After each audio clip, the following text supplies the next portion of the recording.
See my patience, I just came here to defend.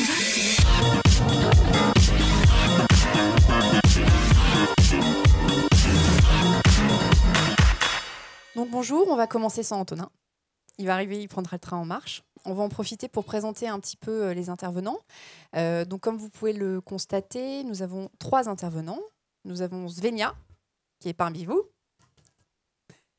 et Cédric, du groupe ID Kids.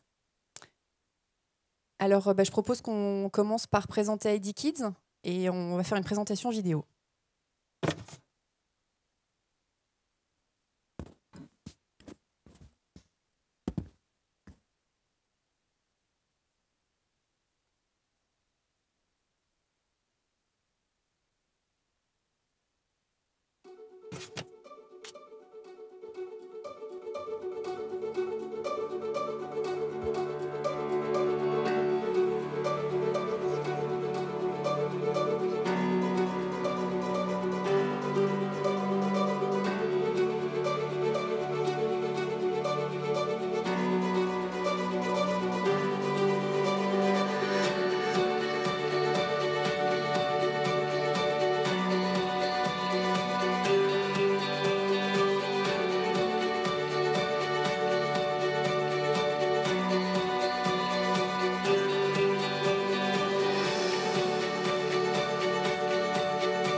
Alors, comme vous avez pu le voir, ID Kids partage des valeurs très fortes.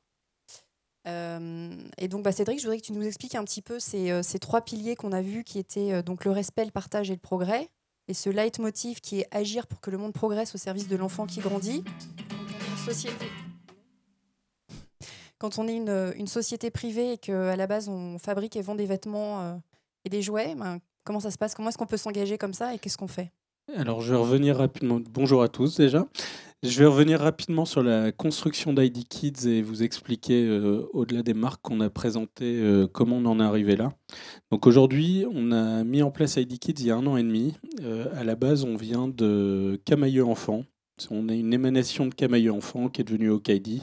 Et puis, par la force des choses, il y a un certain nombre de marques qu'on a créées ou qui nous ont rejoints dans le temps. Et il y a 1 an et demi, il y avait cette vraie volonté d'accompagner l'enfant au global.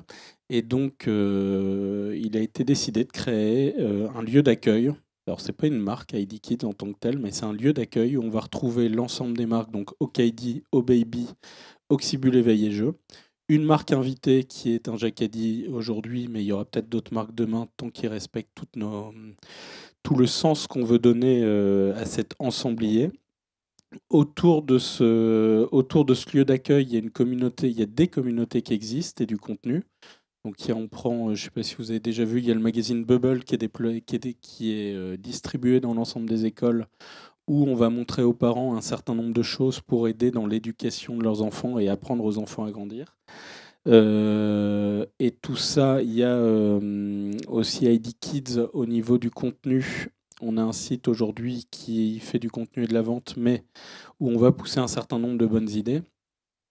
Et au sein de tout ça, on veut que ce soit un lieu d'expérience et on va pousser un certain nombre de services, et c'est une de mes fonctions dans l'entreprise, pour accompagner la famille, et toujours avec cette volonté de dire on ne va pas rendre service aux parents. C'est pas le leitmotiv, c'est vraiment comment on va mettre en place des actions pour justement faire progresser l'enfant et l'aider à grandir. Donc voilà. Et donc, est-ce que tu as des exemples d'actions concrètes en magasin et sur la plateforme ID Kids, puisque ID Kids, c'est aussi une plateforme sur laquelle les parents vont trouver du contenu, et on est plutôt dans l'idée totale de la parentalité positive. Alors, je comptais y revenir après dans la suite du débat avec Svenja et Antonin. Non, mais on met en place déjà un certain nombre d'actions. Par exemple, j'ai parlé qu'ID Kids, c'est un lieu d'expérimentation. Aujourd'hui, on a une quinzaine de magasins ID Kids dans lequel l'enfant va pouvoir venir tester un certain nombre de choses autour du codage, va venir faire un certain nombre d'actions ludo-éducatives qui vont l'amener justement à démultiplier ses talents et à se connaître lui-même.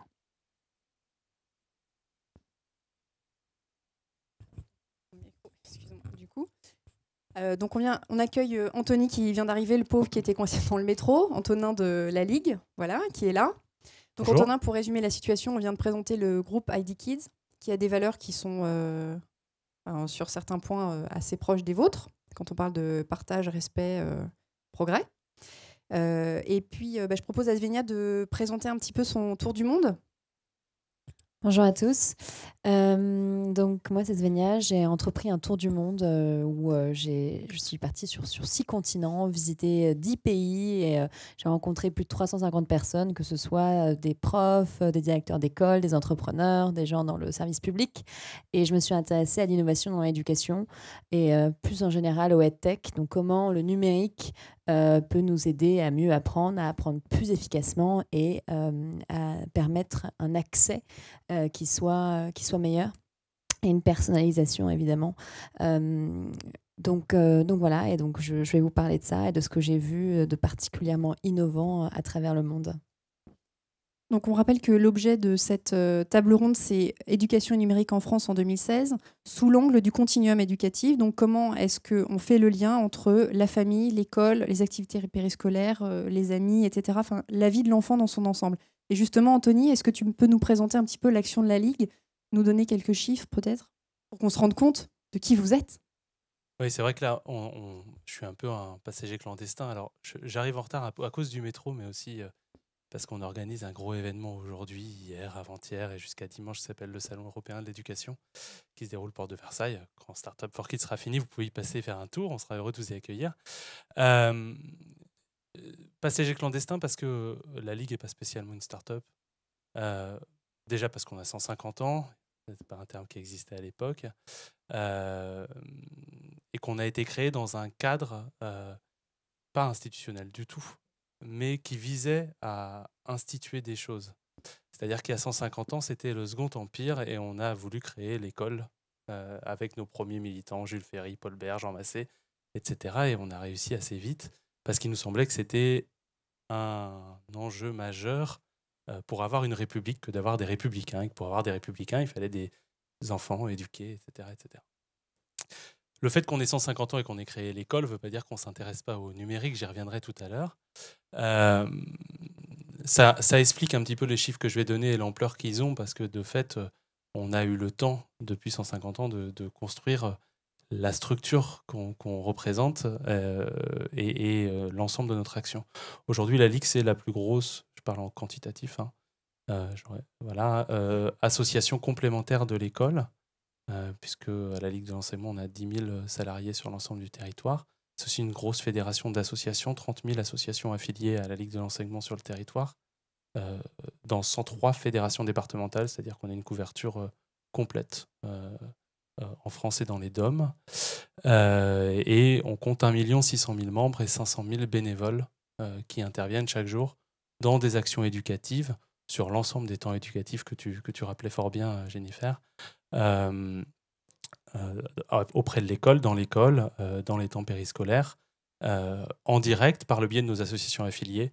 On nous connaît parfois sous d'autres noms dans nos actions éducatives, la Ligue de l'enseignement, Vacances pour tous, pour ce qui concerne les séjours scolaires et les séjours famille.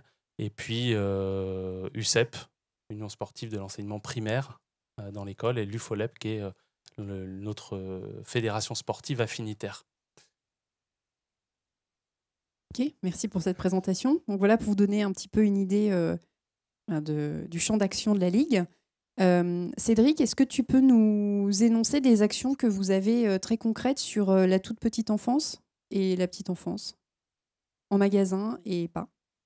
Globalement, aujourd'hui, on essaie de faire un maximum de choses, toujours pour respecter, agir pour que le monde progresse au service de l'enfant qui grandit.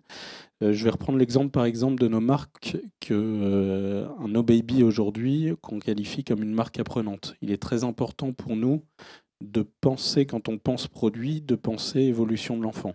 Donc pour Oh Baby, ça va être mettre en place un certain nombre de choses qui vont amener au questionnement de l'enfant. Je ne sais plus si je t'avais envoyé la photo, mais on a toute une gamme de t-shirts qui s'appelle Who I Am, avec par exemple, on voit juste la crinière du lion, on voit juste la trompe de l'éléphant pour qu'ils s'interrogent les uns aux autres. On va essayer de favoriser l'interrogation des uns et des autres. Quand je prends un OKD aujourd'hui, c'est plus sur l'autonomie. On veut pas faire, alors je vais pas citer de marque, mais on veut pas faire les mêmes vêtements pour les enfants que les vêtements des parents.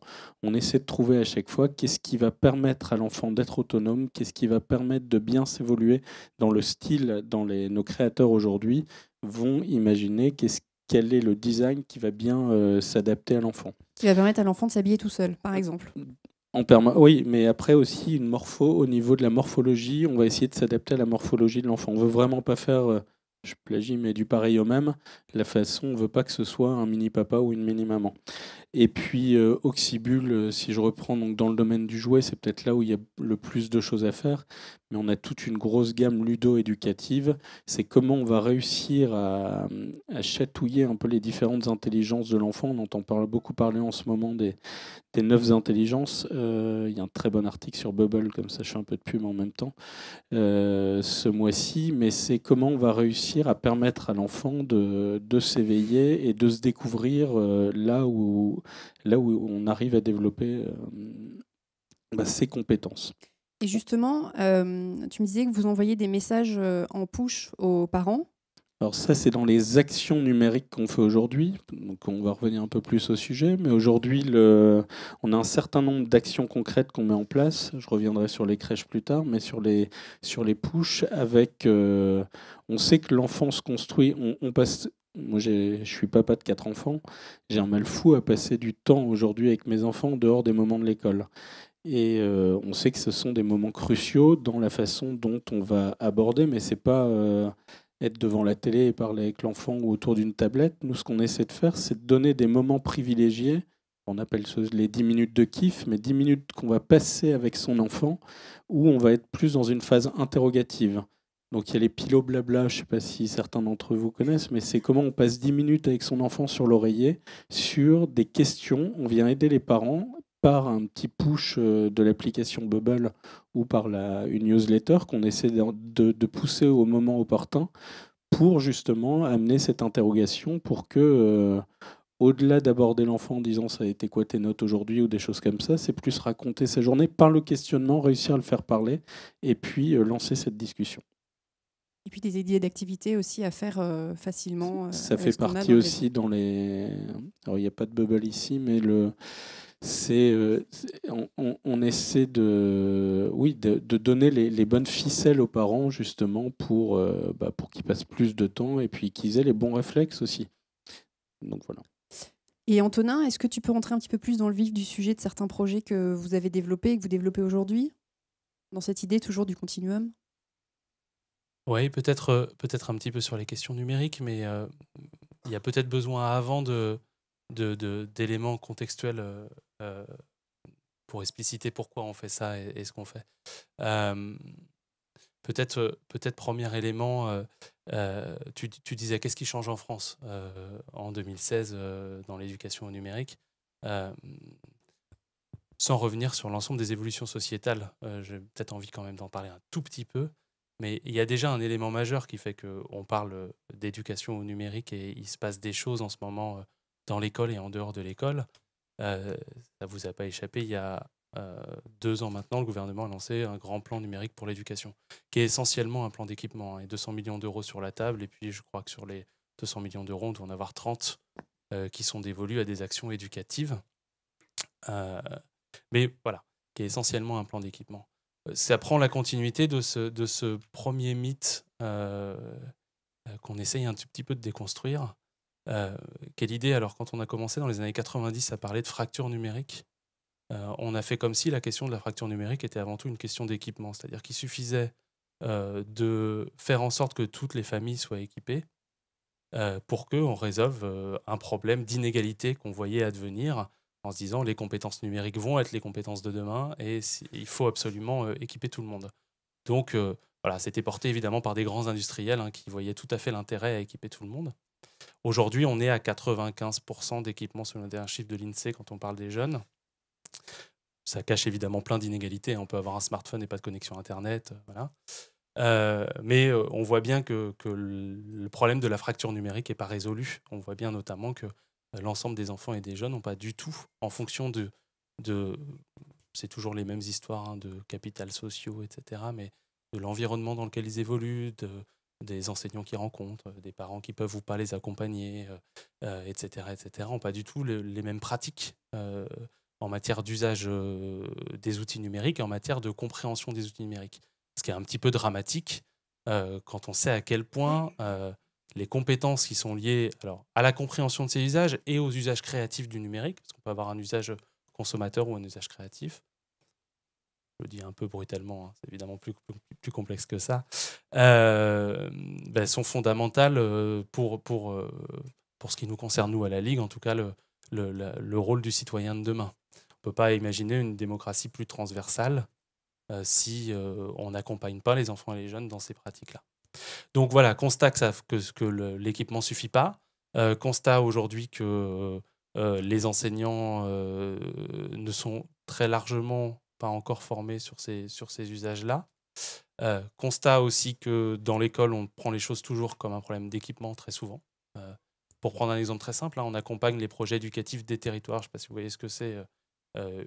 Une école a toujours un projet d'école, mais un territoire, depuis la réforme des rythmes scolaires, a toujours un projet éducatif territorial qui répond à cette question du continuum.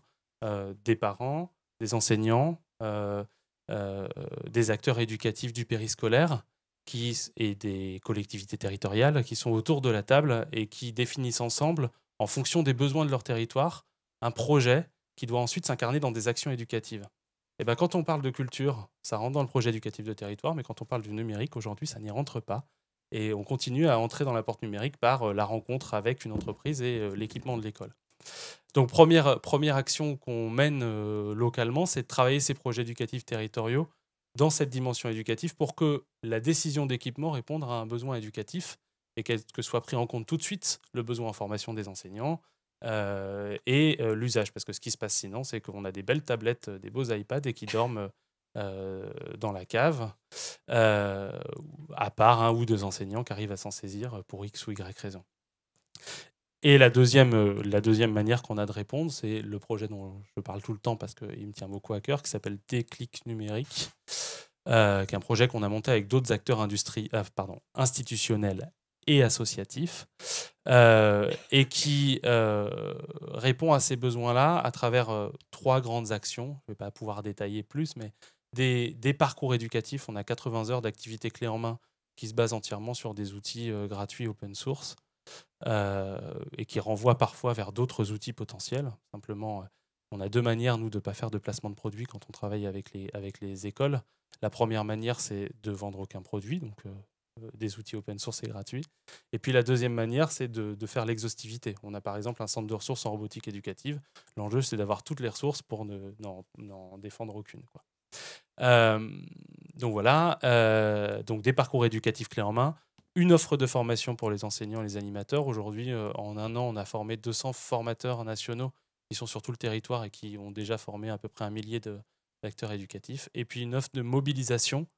Je vous ai invité à venir sur le salon tout à l'heure. On lance demain, sous le haut marrainage d'Axel Lemaire, notre grand programme d'engagement, 500 volontaires en service civique par an pour accompagner des problématiques d'inclusion numérique avec les écoles dans une dimension éducative, mais aussi dans une dimension sociale, avec les espaces publics numériques, les Fab Labs, ou même dans des EHPAD pour accompagner les personnes âgées, parce qu'on n'en parle pas, mais elles font aussi partie de ce continuum, elles ont aussi des choses à raconter, et on obtient des choses très très chouettes quand par exemple on fait créer une chaîne YouTube à une personne âgée dans un EHPAD et qu'elle peut raconter ses savoir-faire ou partager avec d'autres, avec ses petits-enfants, mais aussi avec d'autres personnes âgées. Voilà. Donc aujourd'hui, la Ligue est vraiment au cœur de la population française. Votre quotidien, c'est la rupture du lien social, le chômage, la fracture numérique, mais pas que. Non, j'ai donné cette impression-là. Non, pas du tout. Non, pas du tout. Non, évidemment, notre quotidien, nous, c'est bon, c'est pour ça que je dis que je suis un peu passager clandestin. Parce C'est la que, réalité c'est la réalité on a évidemment des de la vie modèles du peuple. économiques. J'entendais l'autre jour les copains des entrepreneurs sociaux qui disaient notre différence, c'est que nous, on a un modèle économique. Non, évidemment, les associations ont un modèle économique. Il n'est même pas seulement basé sur de l'argent public, puisque notre modèle économique, c'est 90% de chiffre d'affaires et 10% d'argent public. Je n'ai pas détaillé l'ensemble de l'activité de ce qu'on peut mener parce qu'on s'intéresse à tous les temps de vie, pas seulement des enfants et des jeunes, mais aussi des adultes. Notre credo, c'est l'éducation tout au long de la vie. Et c'est beaucoup lié à l'histoire. Quand je parlais de Vacances pour tous, c'est une offre de vacances qui est liée directement à 1936, les congés payés. Quand je parle du numérique, c'est lié très directement à ce qui se passe aujourd'hui. Je ne sais pas où tu veux que j'en vienne. Ce que je disais hier, peut-être sur la question de l'ensemble des impacts du numérique sur nos actions, c'est ça? Oui, exactement. D'accord, ok. Oui, alors il y a la question de l'éducation au numérique, évidemment, elle est forte et je voulais l'aborder comme telle, mais dans la mesure où on a des activités d'édition, des activités culturelles, on est le plus gros réseau de cinéma itinérant en France, c'est-à-dire que dès qu'il n'y a pas suffisamment de moyens pour imaginer qu'un cinéma, une grosse structure de cinéma s'implante dans une métropole, nous on est présent sur les petits territoires ruraux et on fait venir le cinéma à côté des habitants.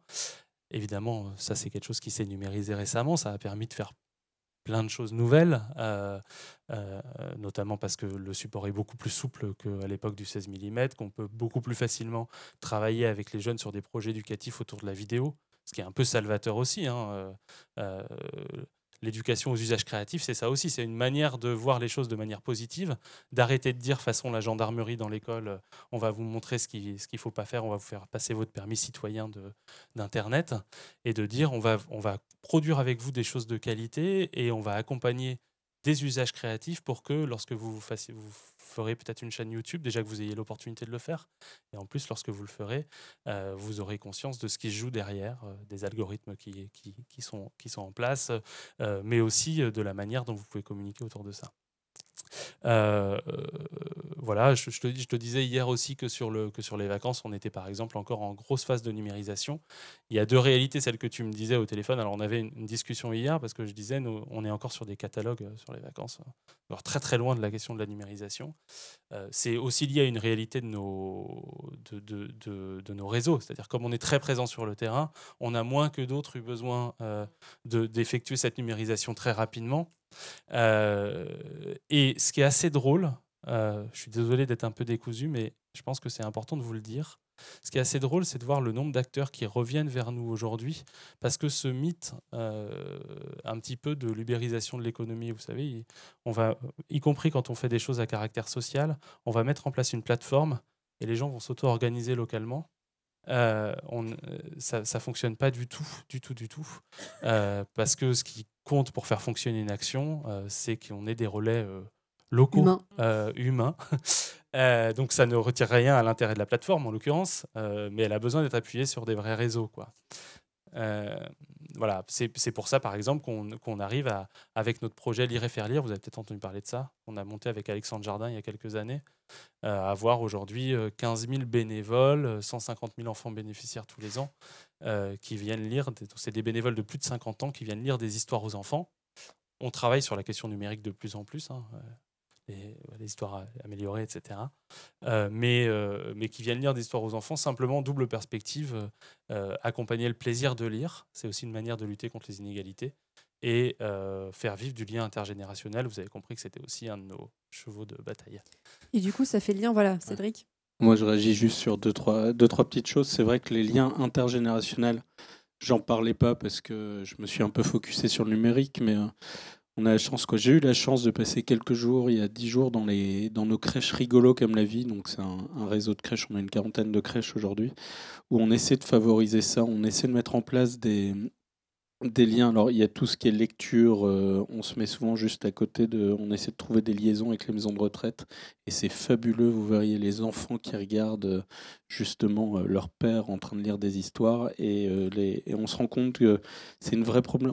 On apporte vraiment quelque chose de très intéressant, et les personnes demandent de revenir et ont une disponibilité super intéressante. Je me permets de revenir aussi là sur tout ce qui est animation. C'est clair qu'aujourd'hui, la clé d'entrée de tout ça, c'est l'humain, et on peut mettre toutes les plateformes qu'on veut. J'en ai pas parlé tout à l'heure dans nos valeurs, mais nous, notre RSE à nous s'appelle la RSM, et dans la RSM cette année, on a ajouté un grand H parce que l'humain est au cœur de nos préoccupations. Et dans le cadre de tout ça, des plateformes de mise en place de services justement pour tout ce qui est lieu de vacances, éducation des enfants, on travaille avec une structure qui s'appelle M-Animation, qui justement qui construisent leur alors c'est pas encore très numérisé comme activité, mais de plus en plus, mais c'est comment on arrive par des animations qu'on va mettre en place dans les centres de vacances, etc., justement à faire progresser l'enfant par des animations qui sont construites vraiment par eux et par des spécialistes de la petite enfance. Mais là où je me permettais de citer ça, c'est que c'est vrai, c'est bien beau de mettre des plateformes, on en a, mais c'est pas ça qui marche, c'est vraiment les relais sur le terrain. Et le but d'un ID Kids et de la communauté qu'on est en train de monter, alors nous on est un partenaire privé, c'est justement de diffuser, montrer toutes les actions, et toujours dans cette préoccupation de l'enfant. Globalement, Cédric, vous touchez combien de familles et combien d'enfants dans toutes les actions que vous menez, numérique, pas numérique? Je vais botter en touche, je n'ai pas les chiffres comme ça. Je sur sais votre pas si site, ma voisine peut m'aider. Peut aider un petit peu. Si forcément on a une idée de à peu près combien de clients on a dans le monde, puisque on est d'abord une entreprise économique. On a à peu près 15 millions de clients dans le monde qui sont donc pour leur très, très, très grande majorité, soit des parents, soit des grands-parents, en tout cas des adultes qui sont effectivement en lien avec les enfants. Et après, là, ce qui est plus technique, c'est combien d'enfants on touche. Là, il faut faire des calculs savants en fonction des taux moyens de natalité. Et là, je ne rentrerai pas. Sur le site ID cette Kids, logique-là. d'enfants touchés directement, a priori, ça serait 50 000, mais via les associations. Donc, c'est pas toutes Alors vos oui, actions. après, effectivement, c'est sur l'action de la le fondation. sujet plus spécifiquement de la fondation, là, on mesure, parce que pour nous, c'est important, même dans cette démarche caritative, d'avoir une logique aussi de progression et de mesure de l'impact qu'on peut avoir. Et là, effectivement, on est sur à peu près 50 000 enfants qui sont touchés dans le monde, aussi bien dans les pays de distribution que dans les pays de production de tous nos produits. Et peut-être qu'on va laisser Svenia nous expliquer un petit peu ce qu'elle a pu voir dans le monde et cette idée du continuum de l'école et d'en dehors de l'école.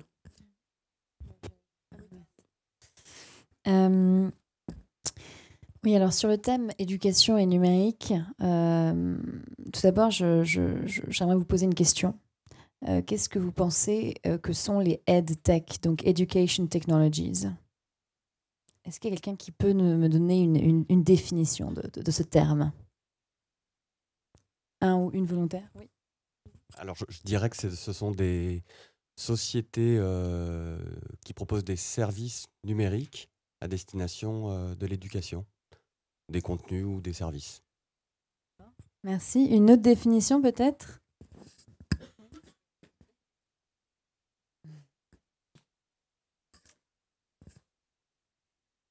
Donc, au-delà des entreprises, tout simplement toutes les technologies et le numérique mis au service de l'éducation et de la pédagogie. Et je mets envie de dire qu'il y a des formations pour ça maintenant. Il y a le Master EdTech du Centre de recherche interdisciplinaire de Paris. Voilà. Une autre définition peut-être ? En fait, ouais, c'est un peu ça. Merci pour cette définition. En gros, oui, des entreprises peuvent être des entreprises dans la EdTech, mais la EdTech, en gros, c'est la technologie, le numérique au service de l'éducation, au service de l'apprentissage. Donc, ça peut être aussi bien au service de la pédagogie directement, mais ça peut aussi être un outil qui favorise finalement la vie étudiante, la vie écolière, la vie de l'apprenant. Donc, par exemple, des applications pour les étudiants pour mieux se retrouver dans leur campus. On peut considérer que c'est aussi une EdTech, tout comme on peut considérer que un software pour le management d'une école et pour bien suivre les notes des enfants et leur progression, c'est aussi une EdTech. Et donc, moi, j'ai trouvé ça fascinant, ce terme de EdTech, et je voulais en savoir plus. Et je me suis dit, finalement, en France, on n'en parle pas beaucoup. À l'époque où on a créé ce projet, c'était en 2014, et on n'en parlait pas beaucoup, et on se disait, finalement, c'est quoi et qu'est-ce que ça peut servir et en quoi ça nous sert pour changer la façon dont on enseigne aujourd'hui. Et j'ai découvert des choses assez formidables dans le monde entier. Et je me suis rendu compte que la EdTech, finalement, c'était juste un outil. Un outil comme une feuille, un crayon, du papier serait un outil pour faire apprendre. Et surtout un outil qui nous fait repenser la façon dont on enseigne, la façon dont on transmet les choses. Et avec le numérique, on peut passer à un changement de paradigme où finalement le professeur n'est plus de ce rôle de sachant, de sage sur son estrade, mais prend plus le rôle d'accompagnateur, de guide, puisque l'information est disponible un peu partout. Et que si on apprend aux apprenants à bien chercher l'information sur les bons sites internet, ils peuvent la trouver tout seuls et donc ils peuvent vraiment prendre plus de responsabilités et plus d'autonomie dans leur apprentissage. Et donc, de nouvelles formes d'apprentissage comme par exemple des pédagogies de la classe inversée, des pédagogies par projet, des pédagogies par problème. Il y a plein de nouvelles pédagogies qui ont émergé et le numérique répond un peu aux besoins de ces pédagogies, même si on peut très bien faire de la pédagogie par projet sans numérique. Ça, j'en suis très consciente. Mais dans les écoles que j'ai visitées, comme celle que vous voyez là, tout a été repensé. C'est-à-dire qu'il n'y a plus de cours transmissifs, top-down, où le prof est là à débiter son savoir et les élèves prennent note passivement. Ça n'existe plus dans ces écoles innovantes que j'ai visitées. Mais les élèves sont en groupe, travaillent par projet, ensemble, sur des matières très différentes, en interdisciplinarité. Et ils sont complètement autonomes. Les profs ont un rôle très très important parce qu'ils les guident. Dès qu'ils restent bloqués sur quelque chose, ils sont là pour les faire avancer. Mais ils ne sont plus du tout dans ce rôle transmissif. Et donc là, cette première école, c'est une école en Australie qui est très intéressante parce que finalement, l'innovation qui se passe dans cette école, cette école a complètement repensé ses espaces, donc il n'y a plus de salles de cours, c'est que des open space. C'est pas venu du management de l'école, c'est pas venu de l'État, mais c'est venu finalement des professeurs eux-mêmes. C'est-à-dire que le proviseur de cette école a instauré un Innovation Hub dans l'école. C'est-à-dire qu'il a libéré quelques heures pour ses profs pour qu'ils puissent aller dans cette cellule d'innovation toutes les semaines pendant 1 heure ou 2 pour réfléchir au futur de leur école, pour leur donner les clés, pour repenser finalement les espaces, les enseignements, pour que ce soit vraiment une innovation qui soit menée par les professeurs et pas subie par les professeurs. Et donc finalement, ça a duré pas mal de temps. Au bout de 5 ans, les professeurs ont établi cette stratégie de nous ne voulons plus de murs et nous voulons un espace qui soit agréable aux élèves, qui soit cosy, qui soit respectueux de leur environnement et avec bien sûr du numérique qui accompagne le tout puisque notre rôle est amené à changer et que nous sommes prêts à adopter ce rôle d'accompagnateur. Donc ça, c'est une école en Australie que j'aime beaucoup, qui s'appelle le SIL, donc le Sydney Center of Innovation and Learning. Ça, c'est la cellule d'innovation créée dans cette école qui est la NBCS. Peut-être Antonin voulait intervenir 1 minute. Ouais, je voulais juste réagir, sans remettre en cause l'intérêt du projet en tant que tel dont tu parles. Il me semble qu'il y a derrière encore un mythe là. Je vois bien je vois bien ce qui se passe dans cette école, et par contre, je ne vois pas du tout en quoi ça a un rapport avec le numérique. La question des EdTech, c'est pas la question de la pédagogie active. Freinet, ça existe depuis. On ne savait même pas ce que voulait dire numérique, digital ou informatique à l'époque. Les écoles innovantes, la pédagogie de projet, elles existent même dans des espaces où on ne travaille pas du tout la question numérique. On voit bien comment on a des écoles Freinet, Steiner, en France.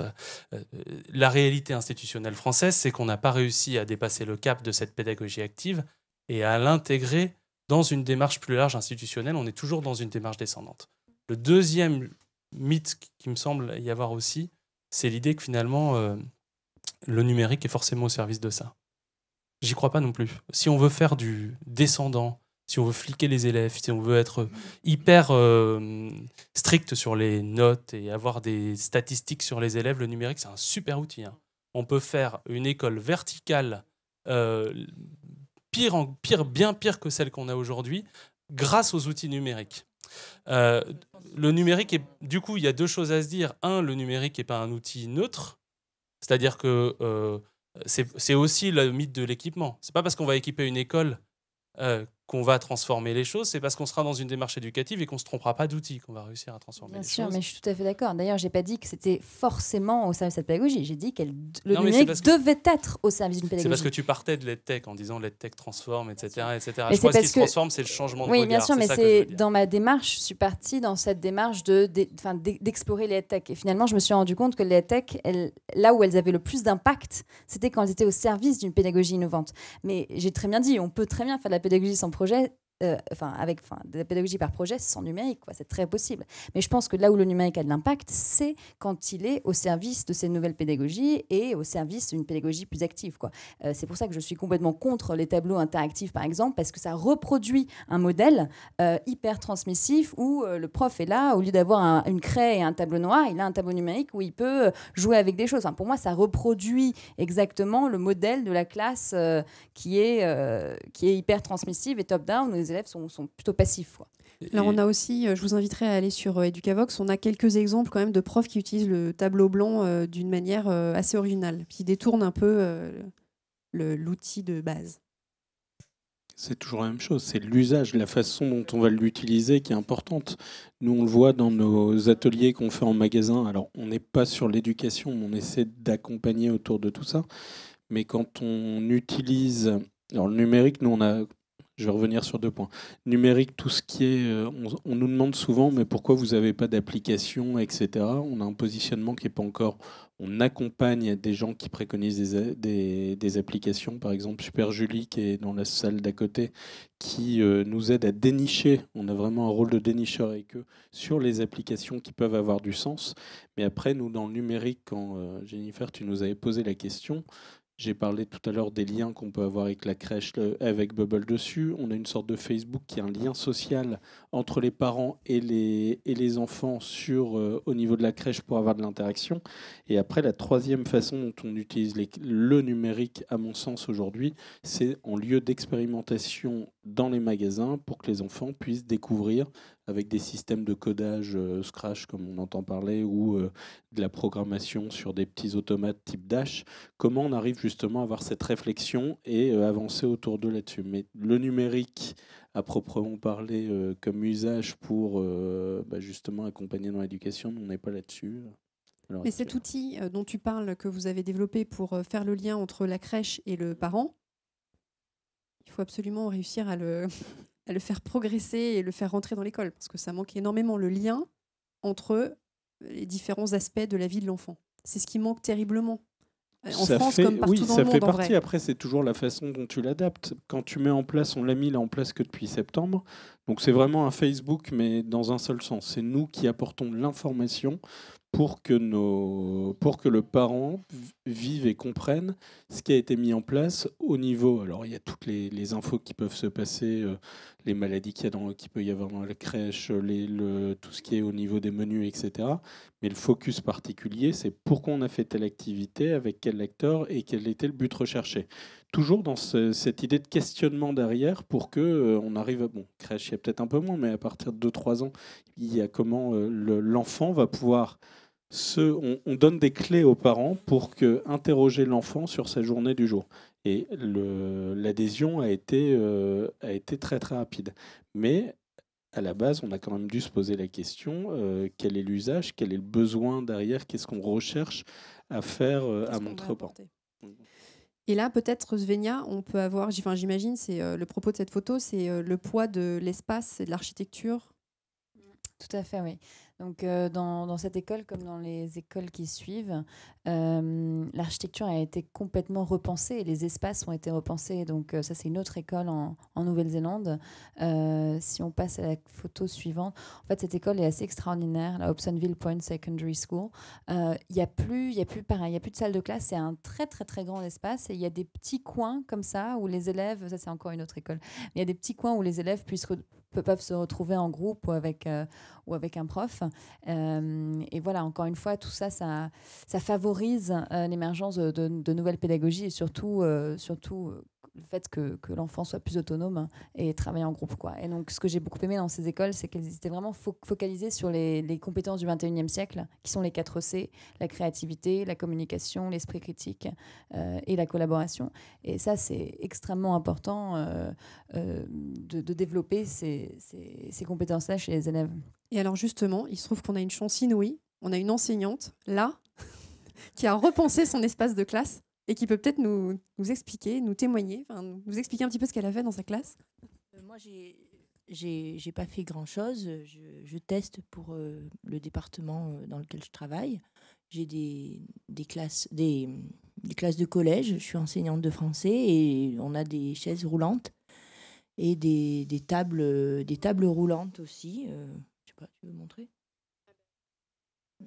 Ah non, je sais pas, je les ai pas mises. T'as pas d'Apple TV. Bon. Voilà, donc j'ai rencontré Jennifer hier soir, voilà, et à Educatis, et je lui ai dit que j'étais intéressée pour venir voir comment était géré l'espace de travail ici, en sachant que dans un établissement public, on a des contraintes de type emploi du temps des enseignants, matériel propre à la classe, vol, etc. Donc, voilà. Ces tableaux-là, comment c'est pensé par rapport à la pédagogie, par rapport aux élèves, en fait, ce sont des chaises Node sans tablette. Qui se rabattent parce que je veux pouvoir passer très rapidement d'un positionnement frontal, parce que parfois je fais des points classe.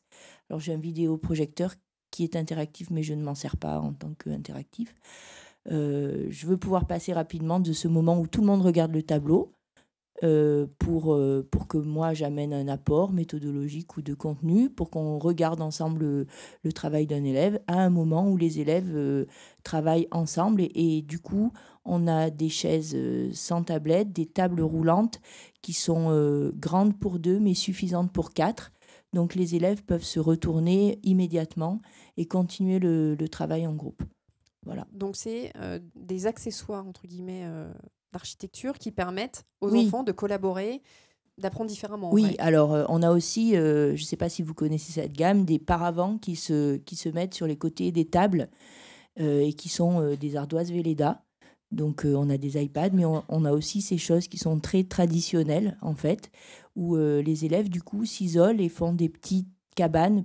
Alors moi, au départ, c'était pour pouvoir mieux s'enregistrer, parce que quand on est dans un vrai collège et qu'on a des iPads, c'est difficile d'avoir des productions sonores qui soient satisfaisantes, parce que concrètement, toutes les 50 minutes, même toutes les 25 minutes, il y a une sonnerie. Il y a des élèves qui passent dans le couloir. Il y a un iPad de 500 € dans les mains d'un élève. Et moi, je voulais qu'il puisse enregistrer en restant dans ma classe. Donc, avec ces paravents qui se mettent sur les côtés des tables, ça devient beaucoup plus faisable. Voilà. Merci pour ton témoignage. Je me permets juste de réagir. En plus de mon travail, j'ai une épouse qui est professeure des écoles. Elle a de la chance d'être dans un milieu favorisé, mais avant, elle avait été dans des milieux un peu difficiles. Et moi, je suis sidéré à chaque fois de l'inventivité. Alors, on parle de numérique, mais on a dévié un peu, donc je me permets. Mais de l'inventivité du corps professoral, justement, pour donner de la liberté aux enfants et essayer de, justement, faire, je reviens à ce que je disais tout à l'heure, mais faire découvrir aux enfants leur centre d'intérêt et leur manière d'apprendre. Nous, moi, à la maison, l'appareil qui marche le plus, au-delà de l'imprimante, c'est la plastifieuse, parce qu'il faut faire des jeux particuliers. Et on est en train de voir pour réadapter le mobilier pour que ce soit le plus simple possible. Mais je pense qu'il y a un vrai besoin, et je pense que, Antonin, tu me contrediras pas sur le sujet, mais le corps enseignant aujourd'hui a vraiment besoin d'aide, au-delà de l'aide financière, mais qu'on puisse les écouter un peu plus pour un peu plus de liberté dans les classes, pour essayer justement de mettre en place leur propre pédagogie et d'être un peu moins dans le top-down, mais au niveau de l'éducation nationale, sur des choses à leur imposer. Je ne sais pas si je suis clair dans mon discours, mais Non, mais complètement il clair. y a une vraie... je le vis tous les jours, donc je voulais le dire. Oui. Est-ce que sur... là, vous qui êtes venus voir et écouter ce qui se raconte, est-ce que vous avez des remarques, des questions, une expérience à partager? C'est le moment. Si je peux juste me permettre, par rapport à ce que tu disais, évidemment, le ministère de l'Éducation nationale, on a conscience de ça. C'est clair que, j'essaie de trouver les mots justes,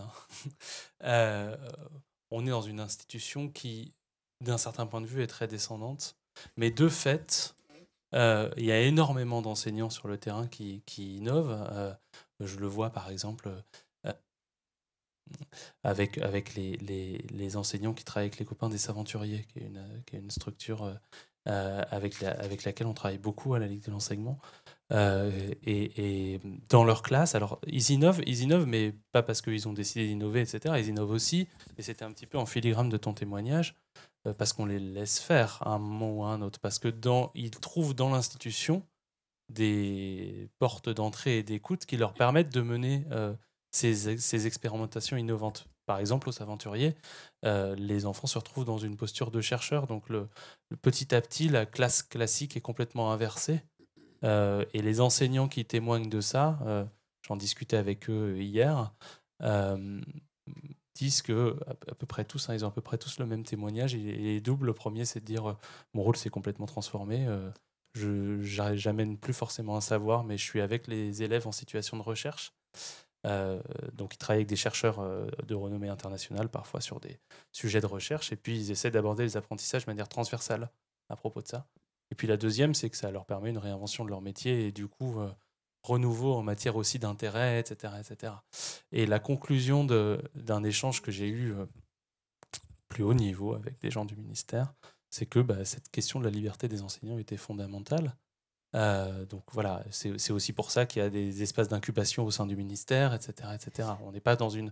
Enfin, je veux juste donner une vision qui n'est pas caricaturale de cette institution. Sûr. Et puis, il ne faut pas oublier juste, si on se rend compte des chiffres du ministère, c'est à peu près 1 million d'enseignants, 10 millions d'élèves dont il faut assurer la sécurité des données, la sécurité tout court. Ce n'est pas si facile que ça. Il y a plein d'éléments qui font qu'effectivement, on est encore sur du descendant et que petit à petit, il y a une transformation qui s'opère. Mais il y a besoin que ça aille plus vite. Et en même temps, en tant que parents, citoyens, à nous d'insuffler aussi un courant positif qui va dans ce sens. Je crois qu'on a un témoignage là-bas. Oui, alors je suis vraiment désolé parce qu'on est arrivé en retard, donc je pense qu'on a oublié certaines choses. Ce qui me choque un petit peu, c'est qu'on est toujours sur la question des outils, des moyens. Dans l'éducation nationale, puisqu'on en fait partie de l'éducation nationale, il y a des choses qui bougent. Maintenant, c'est vrai qu'il y a une vraie volonté, qu'elle soit institutionnelle ou pas. Des fois, on a l'impression que c'est du ministère. On a entendu parler du CRI, on a entendu parler des Aventuriers avec lesquels je travaille, je connais très bien.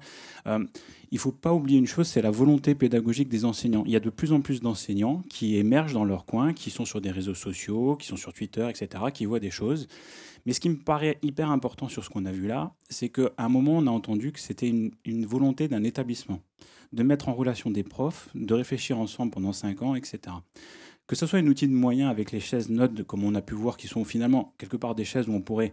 Nous, on le fait à faible moyen. On met une balle de tennis sur chacun des pieds en dessous et vous transformez votre chaise dans une espèce de mobilité. Voilà. Encore faut-il avoir la réflexion nécessaire pour pouvoir sortir de la classe. J'entendais quelque chose tout à l'heure. Nous, on a la chance de travailler avec des élèves à besoins particuliers, une Ulysse. Tous nos élèves d'Ulysse ont du matériel, un iPad. Il y a à peu près 45 000 € de matériel dans une classe éducation nationale qui est ouverte.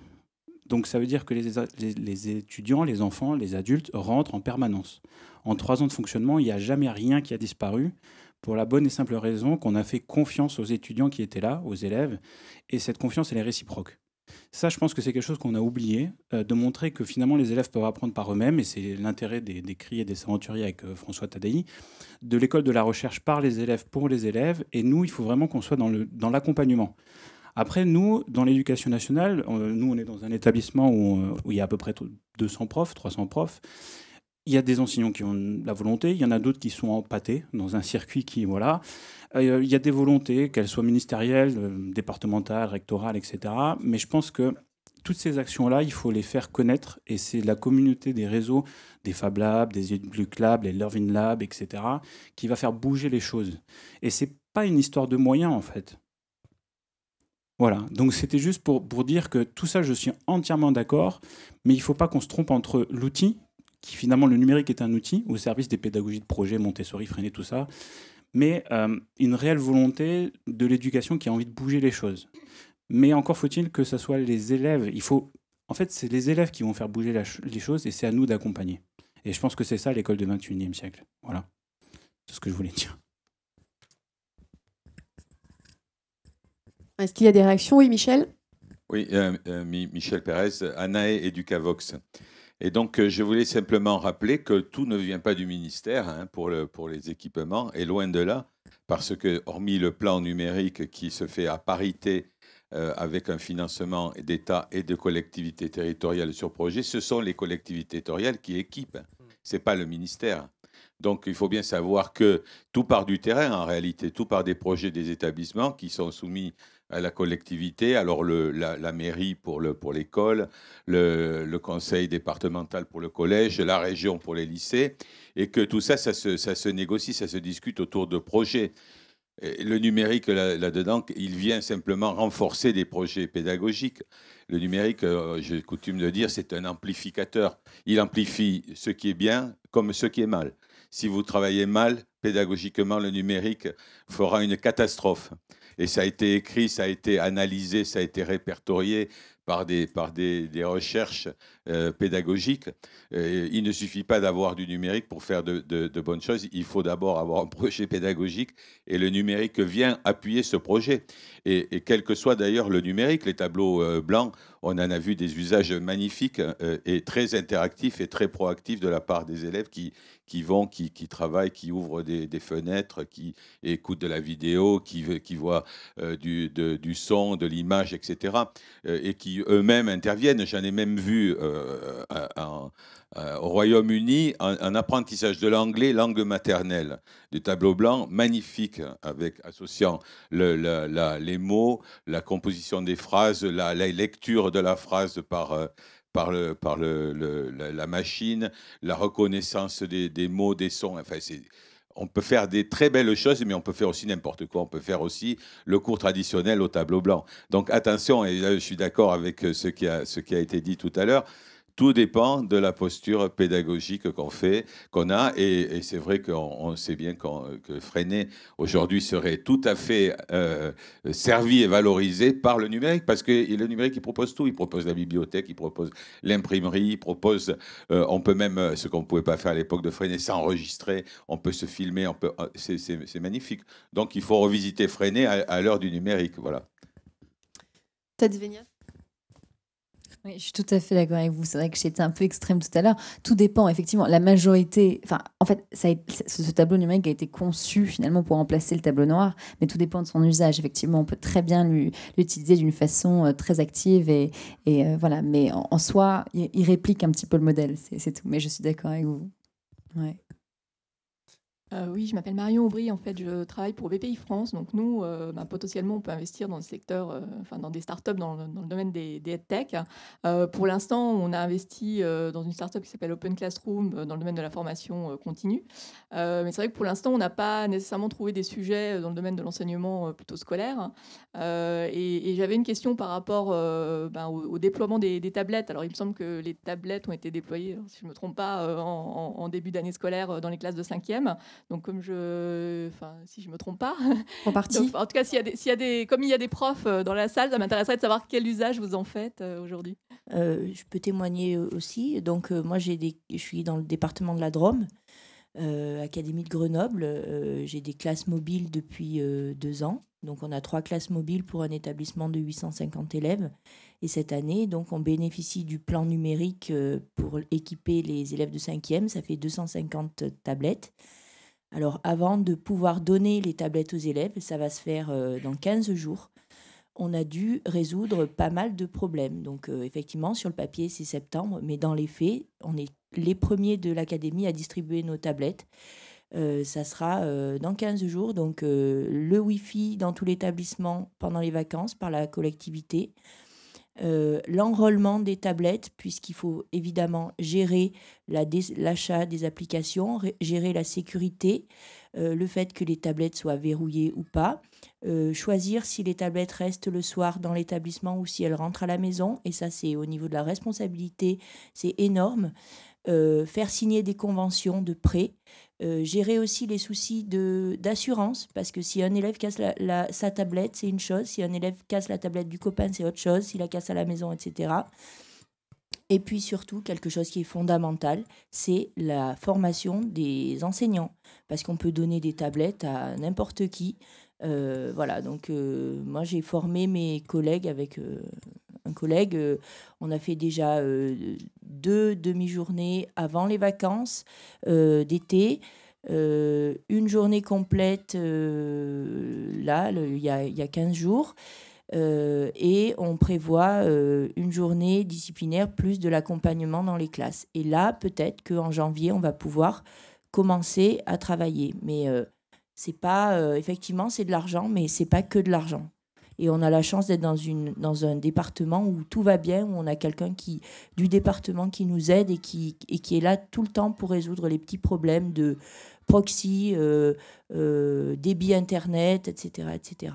Et c'est vous qui aviez été prévu pour faire la formation ou est-ce que vous l'avez fait parce qu'il n'y avait pas de formation prévue par... Ah non, alors moi je suis enseignante, je suis formatrice pour la délégation numérique.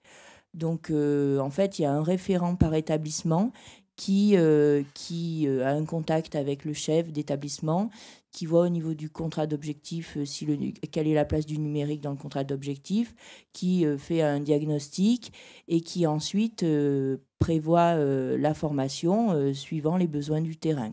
Donc nous, on avait la chance d'avoir déjà des usages.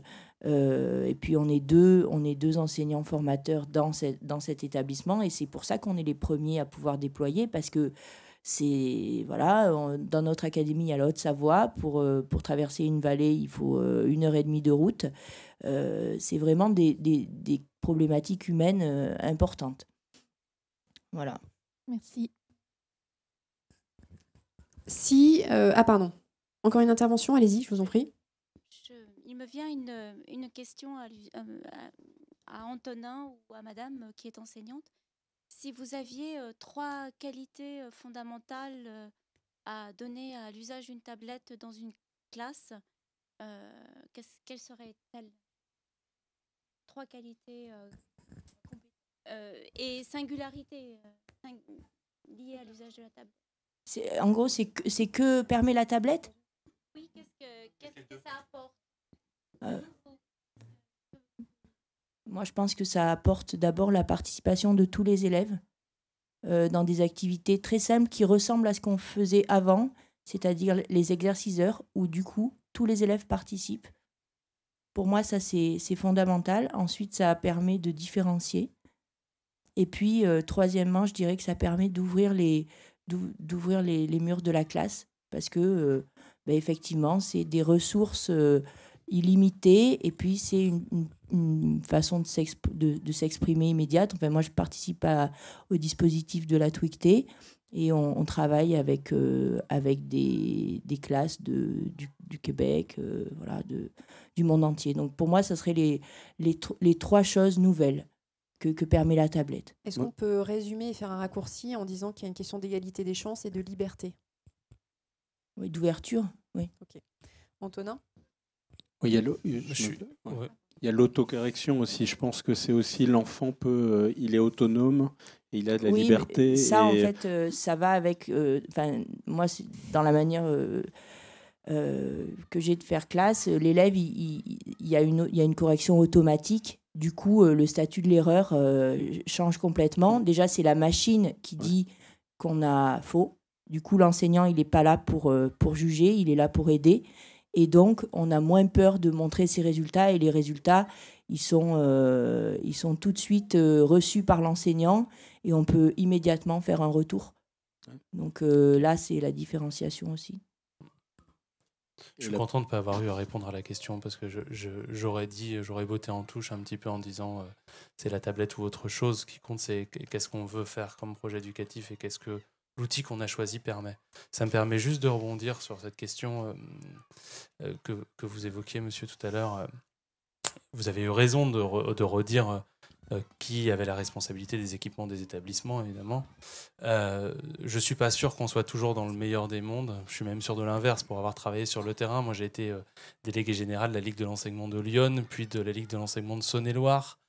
Et j'ai constaté à chaque fois, quels que soient les niveaux des établissements que j'ai pu fréquenter, j'ai l'impression que, cependant, c'est en train de changer justement avec le plan numérique pour l'éducation, que les personnels n'avaient jamais, je m'arrête en 2013 dans mon expérience locale, n'avait jamais été consulté pour quel que soit l'équipement, que ça répondait pas à un projet d'établissement, que ça répondait au projet de la collectivité. Je me souviens par exemple d'une ville de Lyon, je ne vais pas citer, voilà, c'était extrêmement caricatural, qui était venu me chercher en tant que fédération départementale de la Ligue de l'enseignement et qui m'avait dit, bon bah voilà, il y a 2 ans, on a mis plusieurs centaines de milliers d'euros dans les écoles de notre ville, on a tout équipé.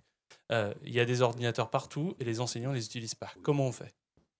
Oui, peut-être qu'il aurait fallu se poser la question avant d'acheter les ordinateurs et se la poser avec les enseignants. Donc ce qu'on a fait, c'est pas de recette magique.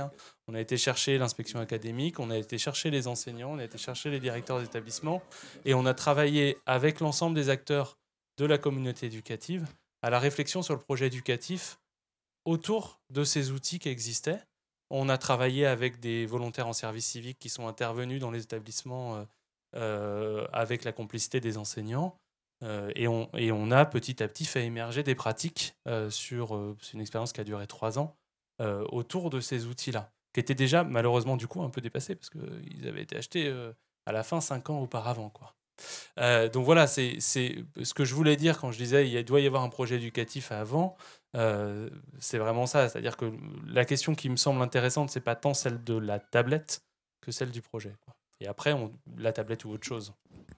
Michel, tu voulais peut-être... Michel Lorissergue, Educavox. Moi, il me semble qu'il y a une qualité essentielle, mais pas simplement à la tablette. En fait, c'est tout objet connecté sur l'extérieur. Lorsque l'enfant, pendant le temps scolaire, que ce soit un smartphone, une tablette ou Internet sur un ordinateur, va chercher de l'information en ligne. Et en fait, la plus grande qualité, c'est certainement là, l'éducation aux médias. Parce que je sais bien qu'il y a des risques, il y a des dangers, on les met souvent en évidence, et que très souvent, on a vu des enseignants dire « Oh là là, pas accès à Internet pendant le temps scolaire ». Et attention danger, etc. Seulement, à 5 heures, l'enfant, il va sur son smartphone et il est connecté avec le monde. Donc, je veux dire que si on connecte pendant le temps scolaire, on est forcément dans l'éducation aux médias, le développement de l'esprit critique, et ça me semble une des vertus absolument essentielles aujourd'hui. Voilà ce que je voulais tout simplement rajouter. Ce que vous dites juste, je ne peux pas m'empêcher de faire un témoignage. J'étais arrivé dans un collège... de Saône-et-Loire où j'avais le directeur d'établissement qui me parlait de la sécurité de son système et qui me disait, vous voyez, les élèves, moi je suis contre le fait qu'ils aillent sur Facebook, je suis contre le fait qu'ils aillent, voilà, donc de toute façon on a tout sécurisé, donc on a un réseau internet mais ils y vont pas, quoi, parce que c'est sécurisé. Donc j'avais pris mon portable, j'avais ouvert un truc et puis j'avais dit, bah voilà, ça y est, maintenant vos élèves ils ont accès à Facebook. Et je pense qu'ils m'ont pas attendu. Et donc la question éducative, elle se pose de toute façon et on ne la réglera pas en empêchant les usages. Aujourd'hui, effectivement, la question de l'éducation aux médias, elle est fondamentale parce que les deux plus gros médias, c'est des médias maintenant qui ne sont pas régulés par des journalistes, qui ne sont pas régulés par des éditeurs. Ils s'appellent YouTube et Facebook. Donc elle est fondamentale et il y a un besoin urgent de travailler dans l'école, mais dans l'ensemble des espaces éducatifs, parce que dans les centres de loisirs, les animateurs, ils disent pareil, vous rangez vos portables dans la poche, je ne veux pas entendre parler de ça, à l'usage des outils numériques qui sont présents, qui sont dans la poche des gamins ou chez eux, peu importe, mais dans une démarche d'éducation citoyenne, d'éducation aux médias. Je suis convaincu de ça. Alors, tous les âges que vous citez, 7 ans, 8 ans, 9 ans, 10 ans, 11 ans, 12 ans, ça passe. Je pose moins la question avant 3 ans, parce que je crois qu'il y a un besoin absolu d'éviter au maximum la surabondance d'écran. Il ne s'agit pas d'en remettre dans le temps éducatif. Je crois. C'est plutôt une question scientifique qu'une question de mes croyances. Mais la question éducative, elle se pose ensuite avec vigueur, dès lors en tout cas que les enfants ont ces usages-là. Et nous, c'est ce qu'on essaie de mettre en place dans l'accompagnement en dehors de l'école. Et je pense que on parlait tout à l'heure un peu de toutes les valeurs qui nous animent. C'est quelque chose qui nous tient à cœur et voir quel est le juste milieu justement dans l'accompagnement pour avoir une continuité après l'enseignement et puis sortir un peu des tablettes à tout va comme le font la plupart des enfants, les miens les premiers. Justement, pardon. Avant de conclure, Michel. Juste une information quand même, l'éducation aux médias, elle est inscrite dans la loi de juillet 2013 et c'est une obligation absolue des enseignants qui s'impose à eux de faire cette éducation aux médias et à l'information dans toutes les disciplines. Donc, je veux dire, c'est même plus une option. Si on est fonctionnaire d'État et qu'on applique la loi et les programmes, l'éducation aux médias et à l'information est inscrite dans la loi. Article 53 de la loi du 8 juillet 2013. Donc voilà, je voulais juste rappeler ça. Il faut bien s'en pénétrer. Ce n'est pas une option, c'est une obligation. Vous aurez compris que je parlais de la manière de faire de l'éducation aux médias et pas de la question de l'éducation aux médias en tant que telle. Mais effectivement, vous avez raison. En 2013, les choses ont beaucoup changé. Il y a eu une loi qui a inscrit tout ça dans les textes fondateurs. Alors, si vous aviez les intervenants et puis vous qui êtes là, qui êtes venus, une pensée ou une idée positive pour améliorer le continuum éducatif au service de l'enfant, qu'est-ce que vous pourriez nous dire ? Moi, j'ai un exemple que j'aime beaucoup qui est l'exemple de la Khan Lab School aux États-Unis, dans la Silicon Valley. Et la Khan Lab School a été créée par Sal Khan, le fondateur de la Khan Academy. Et il n'y a pas de vacances, en fait, dans la Khan Lab School. C'est une école qui est 365 jours, tout le temps. On peut aller à l'école, elle est ouverte. Et donc, les parents peuvent décider de partir en vacances pendant 3 semaines. Et puis, l'enfant part. Mais comme tout est numérisé, ils ont vraiment tout un programme. Ils ont des playlists de ce qu'ils doivent faire, des milestones à atteindre, etc. Ils reviennent après 3 semaines et ils peuvent reprendre là où ils ont arrêté. Et j'aime beaucoup cette idée d'école qui n'a pas de vacances. Voilà.